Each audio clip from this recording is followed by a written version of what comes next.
Boa noite a todos que nos acompanham nesta transmissão do Céu Brasil, Centro de Estudos Ubaldianos Brasil. E bom dia ou boa tarde ou boa noite a todos que nos assistirão posteriormente no YouTube ou no Facebook. Nós estamos estudando a obra de Pietro Ubaldi, já no volume 2, A Grande Síntese. E na Grande Síntese já estamos no capítulo 27. Vamos ao texto da Grande Síntese, no capítulo 27. Aqui a sua voz trata da síntese cíclica, lei das unidades coletivas e lei dos ciclos múltiplos. Vamos ver exatamente que é uma sequência dos capítulos anteriores. Desde o capítulo 1 até o 27, nós temos todos eles aí no YouTube e também no Facebook. No YouTube está mais fácil de encontrar, canal João Atílio.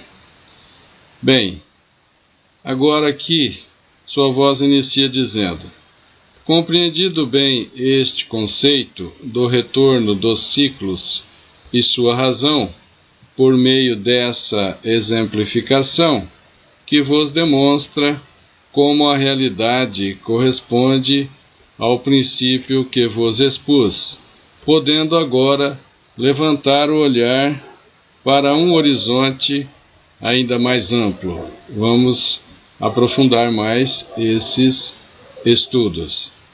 Antes de proceder a essa exemplificação demonstrativa, já assinamos que o resultado final do abrir-se e fechar-se da espiral, da figura 4, pode ser expresso por uma espiral maior em constante expansão. Vamos pegar esse slide, que é o 122, a figura 4. A figura 4, aqui, a figura 4, isso.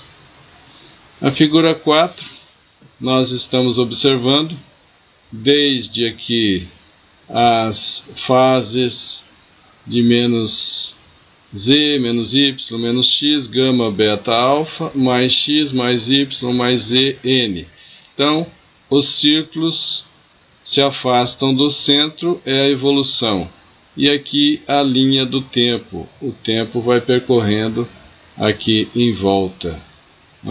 A figura 4, se a gente olhar um pouco mais de longe, nós vamos observar que a espiral da evolução, desconsiderando o período involutivo, a espiral da evolução só se abre. Veja que essa figura eu peguei da edição de A Grande Síntese em inglês, porque lá o material, a edição gráfica está bem melhor. E essa figura seguinte, que é essa daqui, onde eu tirei as outras partes, dá para ver na espiral vermelha exatamente, olha aí, primeira criação A, criação B, a espiral se abrindo, criação C, criação D, a espiral sempre se abrindo, olha. Então essa aqui seria o resultado da figura 4, mas só considerando a parte de evolução. Então por isso ficou menos linhas. Voltemos ao texto de A Grande Síntese. Então, na Grande Síntese aqui, já vimos a figura 4. Agora pode dar-se a essa expressão sintética do fenômeno uma expressão ainda mais resumida, considerando o progredir dessa linha maior ao longo da abscissa vertical. Vemos que a cada quarto de giro, a cada 90 graus, a cada um quarto de volta, ou a cada 90 graus, vemos que ela cobre a altura de uma fase. Então aqui fica claro isso na figura 4, olha. Vou pegar aqui a figura 4. a gente vai observar, ó. Quando parte aqui, ó, criação A, de A até B é 1/4 de volta, ó. 1/4 de volta. Opa, tá andando sozinho aqui. 1/4 de volta. De B a C, mais 1/4 de volta, ou 90 graus. De C a D, a criação D também com 1/4 de volta. Voltemos ao texto. Aqui já passamos. Dessa forma, a coordenada das fases menos y mais y resume em seu traçado todo o movimento da espiral e eleva-se com a expansão destas. Olha, eu vou pegar para vocês verem onde está a coordenada menos y mais x. Aqui na figura, deixa eu pegar ela aqui. Olha, vou voltar na anterior, que é a figura mais tradicional aí da grande síntese. Então aqui, deixa eu só pegar um detalhe aqui, do menos y ao mais x, né? Aqui, do menos y ao mais x. Voltemos aqui no texto. Desta forma, né, a coordenada de menos y mais x resume em seu traçado todo o movimento da espiral e eleva-se com a expansão da espiral. Podemos agora construir o diagrama da figura 5. Na figura 5, aqui, ó, vou pegar aqui o próximo, figura 5, ó, desculpa, na figura 5. Na figura 5, de menos y a mais x, tá vendo? Essa coordenada aqui já não está mais em uma reta, ela está numa curva. Essa curva aqui é o eixo. Então veja que na figura 5, na figura 5, diagrama de síntese, capítulo 27. Deixa eu tirar minha imagem para facilitar para vocês. Na figura 5, nós temos o círculo interno, que é o menos e, né? Depois menos y, menos x, gama, beta, alfa e mais x. As fases agora da evolução estão nesse eixo que é uma curva. Esse eixo é uma curva, não é mais um eixo reto, é uma curva, e essa curva desse eixo faz parte de uma outra espiral maior. Veja que nesta espiral maior, essa espiral maior aqui, ela tem como construção dela, como componente dela, uma espiral menor, de fases sendo evoluídas aqui. Vou voltar aqui ao texto para a gente poder ver a continuação.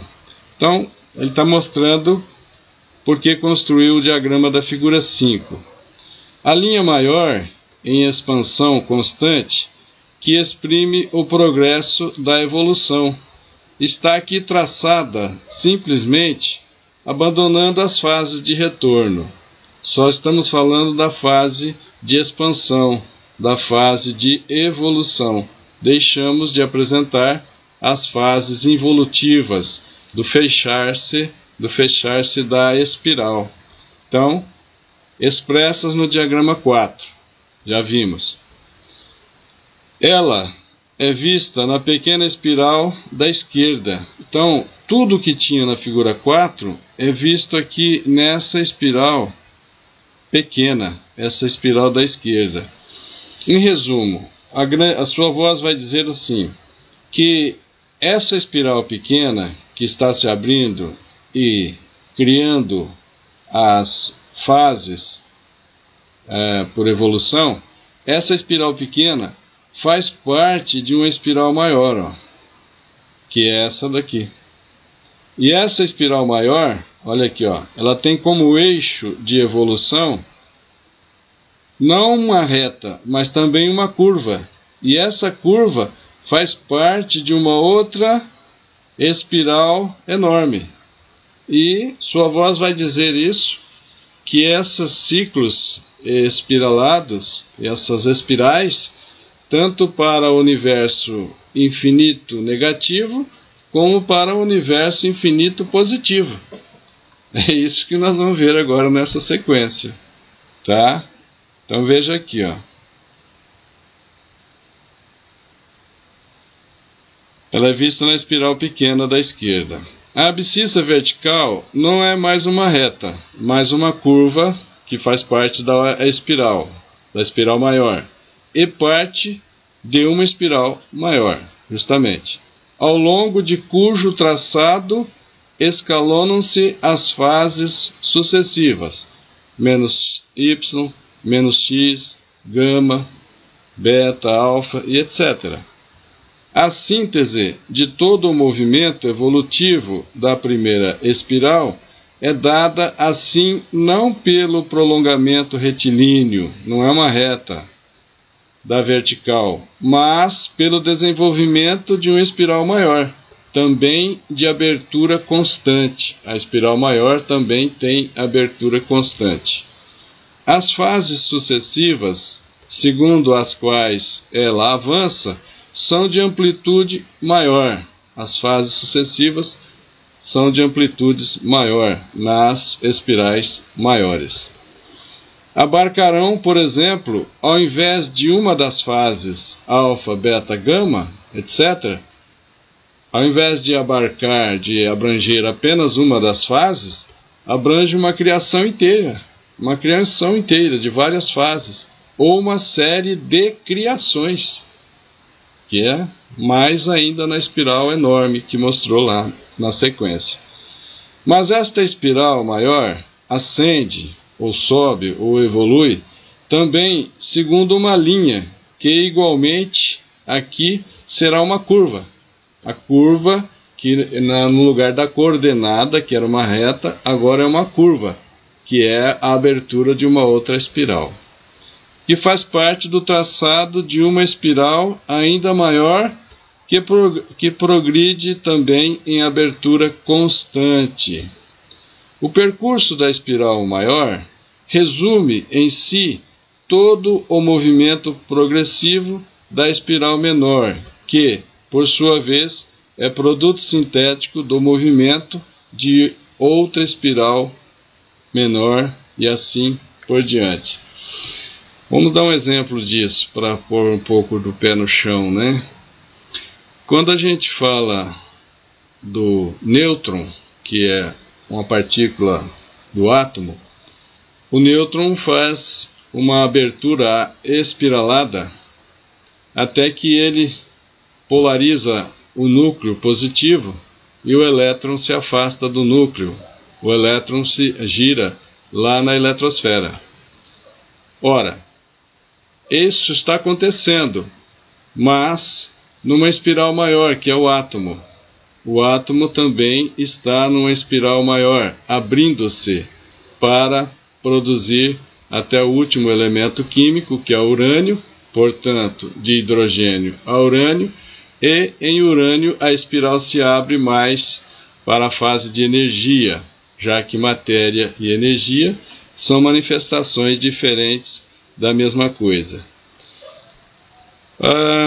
Nessa sequência, nós podemos observar que, isso também vai ficar claro, nós vamos falar disso na sequência, que esses ciclos que se abrem, nós podemos analisar nessa maneira de pensar, o átomo que está em movimento de aspiraloide e compõe uma molécula, e essa molécula compõe um cristal.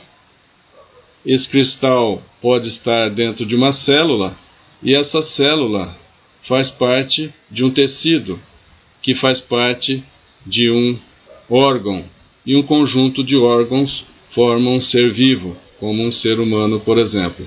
Então isso ele vai mostrar que no universo, o princípio único de construção do universo é uma lei unitária. Isso, nas formas espiraloides, também dá para mostrar isso, que é a tentativa que estamos fazendo agora.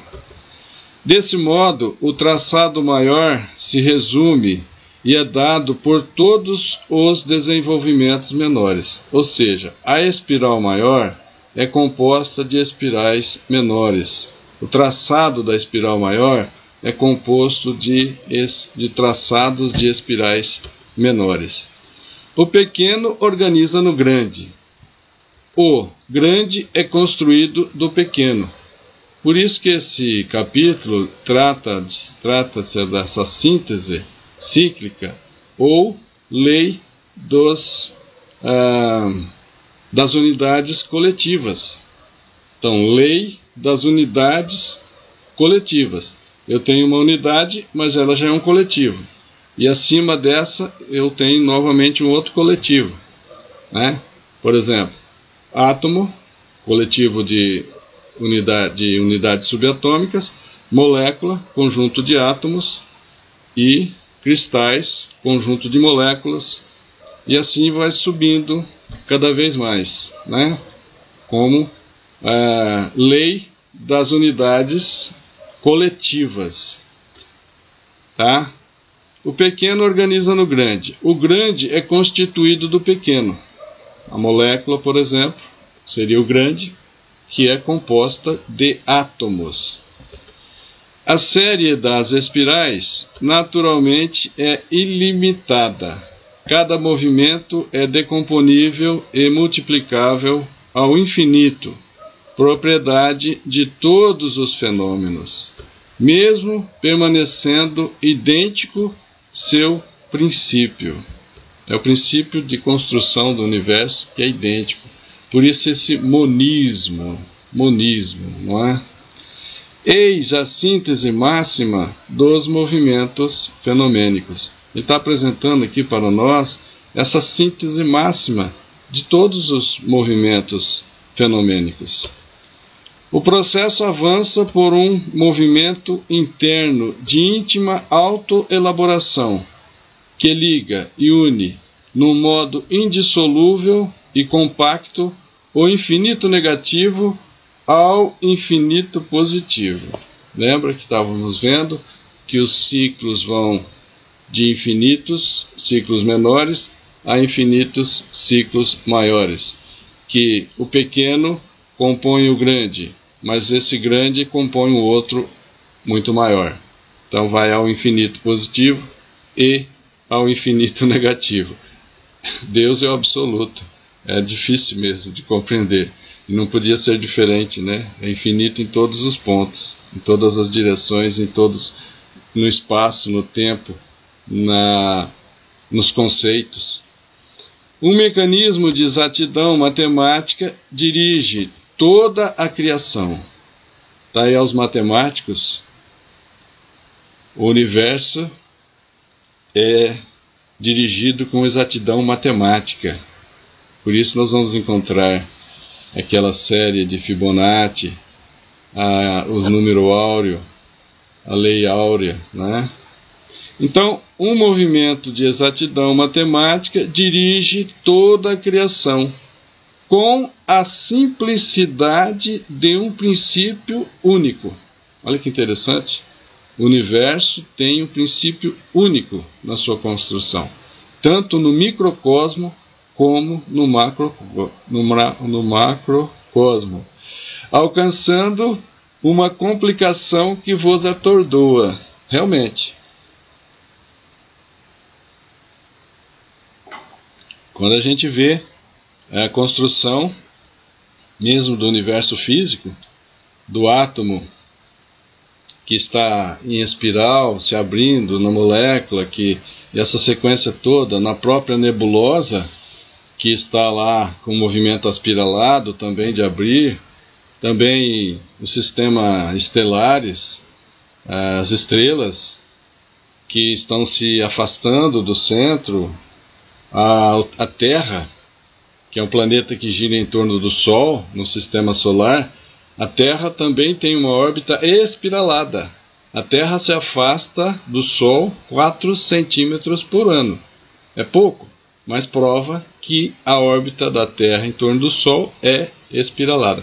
Desculpa, a Terra se afasta do Sol do Sol é 4 centímetros e a Lua se afasta da Terra, se eu não me engano, 15 centímetros, ou vice-versa, agora eu não lembro. Mas tem as órbitas espiraladas, tanto da Lua como da Terra. E isso tudo está girando em torno de outra coisa. A próprio Sistema Solar, nosso Sistema Solar, com todos os planetas em volta, que são 8, está girando em torno de uma estrela maior, a Alcione. E isso vai ao macro, nós vamos observar na Via Láctea, que se abre em espirais. A partir do centro da Via Láctea se abre espirais de evolução também. Tudo se compenetra, coexiste, tudo a cada instante equilibra-se, tudo, do mínimo fenômeno até a criação dos universos, encontra em cada ponto sua justa expressão. Aqui a figura 5, que eu peguei da edição inglesa, porque o trabalho gráfico está mais elaborado, está mais perfeitinho. Só essa diferença que vocês vão observar da figura que está na grande síntese da edição portuguesa, né? Síntese cíclica. A série de unidades coletivas pelas quais as unidades menores se organizam em unidades maiores e a tendência à diferenciação que a evolução produz, compensa-se em organizações mais amplas, de tal forma que a autoelaboração não desagrega nem pulveriza, mas consolida a estrutura do cosmo, consolida a estrutura do universo. Corresponde aqui à série dos ciclos múltiplos. Falamos disso já. Cada individuação é um ciclo. Se tudo o que existe constitui uma individuação em seu aspecto estático, isso compõe um ciclo em seu aspecto dinâmico, de movimento, de transformação, de devenir, de vir a ser ou de evolução. Na infinita variedade do caso particular, tudo reencontra sua unidade, o princípio único que irmana todos os seres do universo. Então, na verdade, todos os seres do universo estão conectados e estão irmanados, de forma que o respiro do universo é dado pelo respiro do átomo. Nós vamos ver com mais detalhe. Assim como cada individualidade maior é o produto orgânico das individualidades menores. Assim, cada ciclo maior é produzido em seu desenvolvimento pelo desenvolvimento dos ciclos menores. A evolução do conjunto só pode obter-se por meio da evolução de suas partes componentes. Processo de maturação íntimo e profundo. O conjunto, o coletivo, só evolui quando evolui as partes, os componentes. Em cada nível, a qualquer distância, o mesmo princípio, idêntica construção orgânica, idêntico processo evolutivo, idêntica conexão funcional. Essa obra de A Grande Síntese foi escrita nos verões de 1932 até 1935, em 4 anos. Ela foi publicada em fascículos, porque na época era muita novidade, era muita revelação. Então, Pietro Baldi, que saía de férias escolares, ele era professor de inglês, ele escrevia A Grande Síntese nas férias. Então, enquanto se descansa, carrega pedra. Essa obra já tem mais de 80 anos. E ela ainda é um pouco difícil para as pessoas compreenderem. Mas imagina isso essa obra, a publicação dela há 80 anos atrás. Como não existe individuação máxima nem individuação mínima, assim também não há ciclo máximo nem ciclo mínimo, sem jamais ter fim. Estamos falando de Deus. E é infinito mesmo. Deus é infinito no tempo, existe de toda a eternidade, e existirá de toda a eternidade, sem começo nem fim. Deus é infinito em espaço, né? Deus é infinito no tempo, que já vimos que é a eternidade, e Deus é infinito também nos conceitos, né? O sistema prolonga-se, multiplica-se, subdividindo-se ao infinito. A constituição íntima do ser, a lei de sua transformação, é independente da fase de evolução, mas é idêntica no microcosmo, tal como no macrocosmo. Ou seja, o átomo e as partículas subatômicas têm a maneira de evoluir, a lei, o princípio de evolução igual do macrocosmo, do universo astronômico. É isso. A lei das unidades coletivas,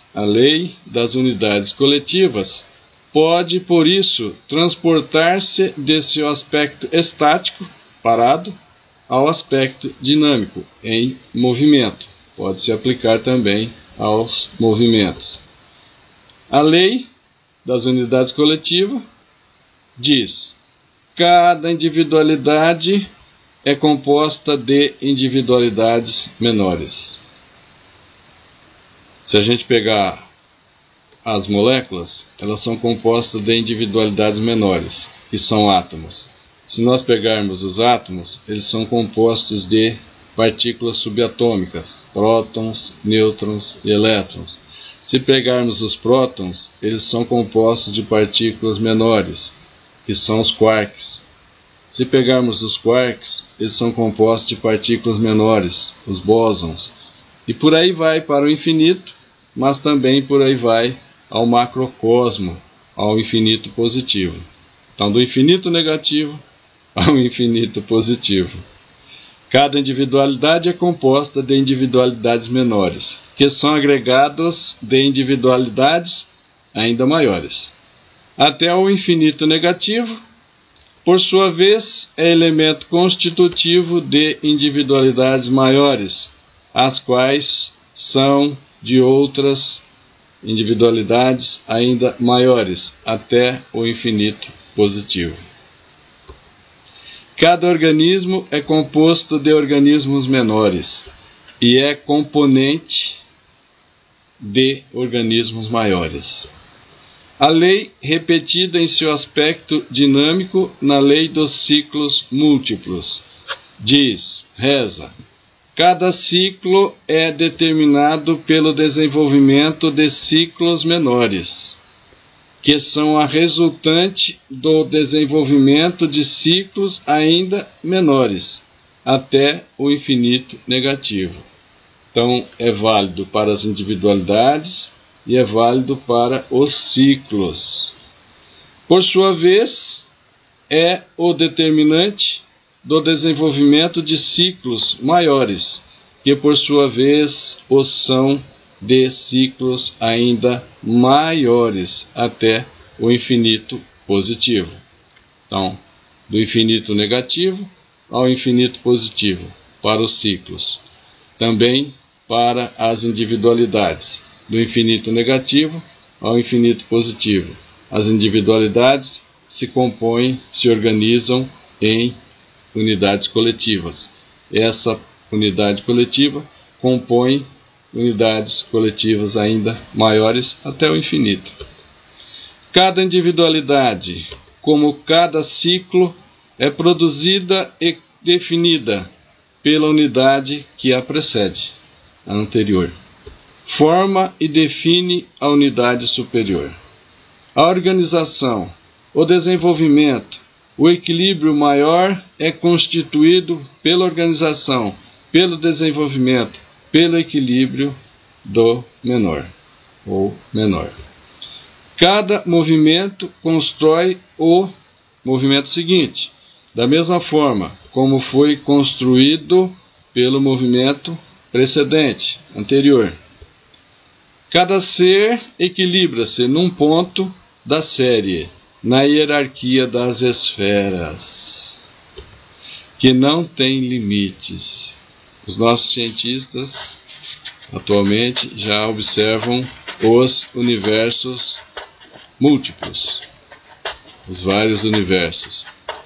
Jesus há muito tempo já nos disse: há muitas moradas na casa de meu Pai, moradas materiais e moradas espirituais. A gente pega também nas obras de André Luiz com Francisco Cândido Xavier, que na própria planeta Terra são 7 camadas, 7 esferas diferentes níveis espirituais, desde a crosta terrestre, se afastando o umbral grosso, depois o umbral médio, depois o umbral, depois arte e cultura, depois fraternidade universal e a última camada em torno da Terra, que é a diretoria espiritual do planeta Terra. Então veja que só aí nós temos 7 esferas, uma dentro da outra. E quem está na esfera mais externa é a esfera mais evoluída. São os seres mais evoluídos, que veem todas as esferas anteriores. Mas quem está na esfera mais interior, como nós encarnados, não vemos, raras exceções veem, a esfera seguinte, que é dos desencarnados. Então veja que isso tudo realmente se completam e confirmam essas realidades. Continuemos. Isto do átomo à molécula, que a molécula é um coletivo de átomos, ao cristal, que é um coletivo de moléculas, à célula, que é um coletivo de moléculas e cristais, à planta, ao animal, a seu instinto, ao homem, à sua consciência individual, a consciência individual do ser humano, e a consciência individual e a consciência da coletividade, do coletivo do ser humano. À sua intuição, à sua raça, à humanidade, ao planeta, ao sistema solar, veja que está crescendo, aos sistemas estelares, aos sistemas de universos, antes e além desses elementos de vosso concebível, antes do que a gente consegue entender, compreender, conceber, e depois do que a gente consegue compreender e conceber. Antes e além das fases gama, beta, alfa. Antes de gama, e depois de beta e depois de alfa. Eis a que processo de íntima autoelaboração deve a evolução. Tudo está em evolução no universo. Por exemplo, as moléculas que estão no meu organismo e os átomos que estão dentro dessa molécula. E, como a gente sabe, a evolução da matéria, a estequiogênese, a origem desses elementos químicos, vai do éter, passando pelo hidrogênio, deutério, trítio, hélio, lítio, berílio, boro, carbono, nitrogênio, flúor, neônio, até urânio. Então, enquanto eu estou em evolução, simultaneamente, os átomos, por exemplo, de potássio, estão em evolução para chegarem a átomos de cálcio. Então isso está acontecendo e isso não tem forças exteriores que alteram. Está tudo em evolução e cada um com a sua evolução, com a sua força interior. Então o átomo está em evolução, não importa se ele está ligado ou não em essa ou naquela molécula, está em evolução. Então o universo inteiro está em evolução. Os vegetais, os animais, os hominais, todos em evolução. Nenhuma força age nem intervém do exterior, mas tudo existe no fenômeno, e tudo caminha por síntese progressiva. Síntese progressiva. As forças de evolução estão nos próprios seres, desde o átomo ao anjo, conforme questão 540 do Livro dos Espíritos. Progresso e decadência cósmica, progresso e decadência de universos, do cosmos, universos materiais, se ressentem ou dependem da evolução e do esgotamento atômico. Então veja que tudo está interligado no universo. O átomo, a molécula, o cristal, e por aí vai. Os órgãos, tudo. Os extremos se tocam, do átomo ao anjo. Os extremos são extremos. O átomo ao anjo. Os extremos se tocam. A grande respiração do universo é dada pela respiração do átomo. Então, o evoluir do universo físico está relacionado com o evoluir do próprio átomo. Terminamos o capítulo 27. Foi um pouco rápido, mas vocês podem rever o vídeo, passar novamente. Eu vou fazer, antes de sexta-feira, um vídeo para explicar com detalhes as figuras de 1 a 5 de A Grande Síntese. Vou mostrar as figuras de 1 a 5, comentá-las, mostrar as consequências das figuras, do que está por dentro e por trás e por fora das figuras, de 1 a 5. Vamos explicar e compor, na medida do possível, interpenetrar, sobrepor figura de 1 a 5 para ficar bem claro para nós, porque depois essas figuras praticamente vão aparecer com pouquíssima frequência na obra, mas o entendimento dessas figuras é de grande importância na compreensão da obra toda. Nós não podemos esquecer que às vezes algumas pessoas falam, um pouco difícil. Não podemos esquecer que a grande síntese é um grande resumo do universo. Poxa, se é um grande resumo do universo, nós devemos nos esforçar para compreender e, claro, não vai ser de um salto. A natureza não dá salto. Vamos compreender, vamos meditar, vamos pensar sobre isso e isso vai ficando cada vez mais claro. A Grande Síntese, que é a obra de Pietro Baldi, ditada por sua voz, a Grande Síntese é o Evangelho da ciência, onde ciência, filosofia e religião vão se unindo, se fundindo, e isso realmente vai ser inevitável.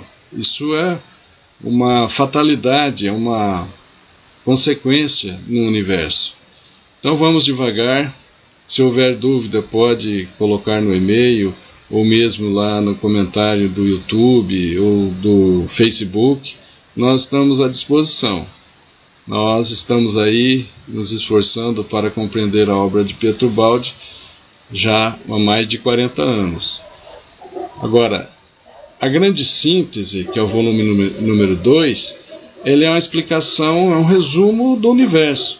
Depois nós vamos encontrar os outros volumes, como o terceiro volume, As Noures, que explica mais sobre a mediunidade. Nessa sequência, são 24 volumes. Então, na sequência, o que não se entendeu na Grande Síntese, que é o grande resumo, está explicado com mais detalhes em outros livros. E a didática de sua voz é maravilhosa, porque na grande síntese ela explicou de forma sintética, mas nos outros volumes ela descreve e toca na mesma ordem de ideias, cada vez mais próximo no conceito, na definição, na clareza, como se fosse um alvo. Ela vai, nesse giro da espiral, se aproximando do centro do conceito, da interpretação, do entendimento, da concepção da obra toda, com a sequência de volumes. Mas, realmente, a grande síntese é um volume que resume todos os outros 24 volumes. Praticamente é isso. A grande síntese resume todos os outros, né? Foi um prazer estar com vocês. Eu agradeço as visualizações, eu agradeço o interesse de vocês em estudarem esse assunto que eu gosto muito e que a gente foi beneficiado pela obra de Pietro Baldi, e que isso possa trazer também benefício para todos que desejarem. A obra de Pietro Baldi, eu faço questão de relembrar, é uma obra cristocêntrica. Ela está focada em Cristo, em Jesus de Nazaré, mostrando pelo caminho da ciência, mostrando pela ferramenta que a humanidade considera muito importante, que é o raciocínio, a ciência. Então a grande síntese parte desse princípio para trazer, para mostrar, demonstrar, fazer-se compreender o Evangelho do Cristo. Fazer-se compreender e praticar o Evangelho do Cristo. Esse é o objetivo da grande síntese. Quem já ama, quem já tem o amor no coração, vai compreender a grande síntese, mas é esse o objetivo final de a grande síntese. Trazer a compreensão de Deus, que é todo amor, que nos ama, que nos busca com infinito amor o tempo todo. A grande síntese e a própria obra de Pietro Baldi é uma obra cristocêntrica. Obrigado pela paciência, pela tolerância, pela concordância em conversarmos hoje. E antes de sexta-feira eu faço outro vídeo, e sexta-feira nós continuamos o capítulo 28. Muita paz a todos.